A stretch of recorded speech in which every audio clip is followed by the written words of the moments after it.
আমেরিকার একটি শহরে ভয়াবহ দাবানলে ব্যাপক ক্ষয়ক্ষতি হয়েছে। বিষয়টাকে অনেকে আল্লাহর আযাব, গজব হিসাবে দেখছেন। এটা আসলে তাই কিনা, এজন্য উল্লাস করা যাবে কিনা? আমরা অনেকে ইতিমধ্যে শুনেছি যে আমেরিকার হলিউড নামক একটি শহরে ভয়াবহ দাবানল পুরো শহরকে পুড়ে ছাই করে দিয়েছে। টানা 2 দিনের অধিক সময় ধরে শুধু পুড়ছে তো পুড়ছেই এবং কোনোভাবে সে আগুন থামছে না। যে শহরে এই ভয়াবহ অগ্নিকাণ্ডের ঘটনা ঘটেছে সে শহর নানা কারণে পরিচিত বিশ্ববাসীর কাছে, বিশেষ করে অশ্লীলতা, বিবাহ বহির্ভূত সম্পর্ক, হারাম রিলেশনকে প্রমোশন করা এবং অন্যায় অশ্লীলতার যে জোয়ার সয়লাব, এটার জন্য এই শহরটা নানাভাবে পরিচিত। মানুষ নানাভাবে সেটিকে জানে এই অশ্লীলতার সূতিকাগার হিসেবে। হলিউডের বিভিন্ন তথাকথিত অভিনেতা এবং তারকাদের ঘরবাড়ি পুড়ে ছাই হয়েছে। মানুষের মধ্যে যারা অশ্লীলতাকে ছড়িয়ে দিতে চায়, ব্যাপকভাবে বিস্তৃত করতে চায়, তাদেরকে আল্লাহ রাব্বুল আলামিন ভয়াবহ শাস্তি দিবেন বলে কোরআনে কারিমে আল্লাহ তাআলা জানিয়েছেন। এই যে দাবানল, সেটা তাদের সেই সব কৃতকর্মের শাস্তি কিনা এটা নিশ্চিত করে বলা কঠিন হলেও আপাত দৃষ্টিকোণ থেকে, বাহ্যিক দৃষ্টিকোণ থেকে এটি দেখে একজন মুসলমান সতর্ক হওয়ার যথেষ্ট কারণ রয়েছে, শিক্ষা গ্রহণ করবার যথেষ্ট কারণ রয়েছে। আমরা জানি যে ইতালির পম্পেও নগরী, এটাকে পাপের নগরী বলা হতো।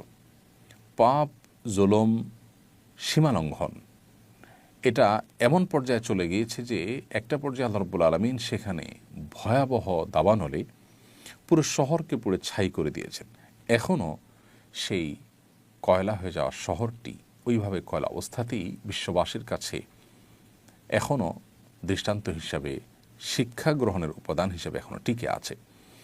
হলিউডের এই যে আগুন, এই আগুন সেরকমই কোনো শিক্ষাদায়ক, সেরকমই কোনো অ্যালার্মিং কোনো বিষয়, কোনো ঘটনা হওয়াটা মোটেও অস্বাভাবিক নয়। একজন ইমানদার এখান থেকে শিক্ষা গ্রহণ করবে, উল্লাস নয়, বরং এখান থেকে শিক্ষা গ্রহণ করাটাই হতো আমাদের কর্তব্য, যে আমরা আল্লাহর অবাধ্যতার পথে যাওয়া, হারাম বা অন্যায়ের পথে যাওয়া থেকে আমরা বিরত থাকবো। আমরা যদি আল্লাহর অবাধ্যতার পথে যাই, আল্লাহর রাব্বুল আলামিন ছাড় দেন, কিন্তু একটা সময় আল্লাহ তাআলা পাকড়াও করেন। আল্লাহ সুবহানাহু ওয়া তাআলা ছাড় পেতে পেতে একটা সময় আমাদের কাছে মনে হয় যে না, আল্লাহ বোধহয় আমাদেরকে আর পাকড়াও করছেন না, কিন্তু একটা সময় ঠিকই আল্লাহ সুবহানাহু ওয়া তাআলা ধরেন এবং পাকড়াও করেন। এই বিষয়টি পৃথিবীতে বারবার বিভিন্ন সময় ঘটে, আমাদের ব্যক্তিগত জীবনের সময় ঘটে, যে আল্লাহ সুবহানাহু ওয়া তাআলা আমাদেরকে অ্যালার্ম দিচ্ছেন, সতর্ক করছেন, বা আমাদের কোনো পাপের জন্য আল্লাহ রাব্বুল আলামিন দুনিয়াতে নগদ শাস্তি দিচ্ছেন। আমরা খুব কম মানুষের শিক্ষা গ্রহণ করি, এই জন্য আমাদের শিক্ষাটা এখান থেকে গ্রহণ করা উচিত।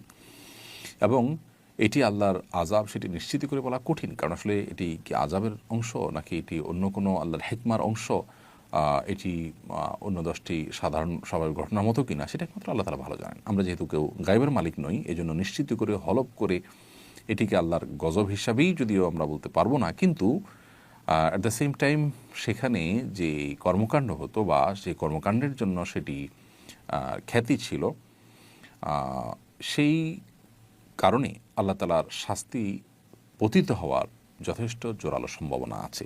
বিদায় সেই সম্ভাবনা মাথায় রেখে এই সম্ভাবনার কথা বলা, এটাকে দোষণীয় বলা যাবে না। তবে হ্যাঁ, নিশ্চিত করে আমরা হয়তো কোনো সিদ্ধান্ত এখানে দিতে পারবো না, যেহেতু ওহীর রাস্তা বন্ধ হয়ে গেছে। নবী রাসূলগণ থাকলে বলতে পারতেন যে এটা আল্লাহর পক্ষ থেকে আযাব হিসাবে আল্লাহ তাআলা প্রেরণ করেছেন।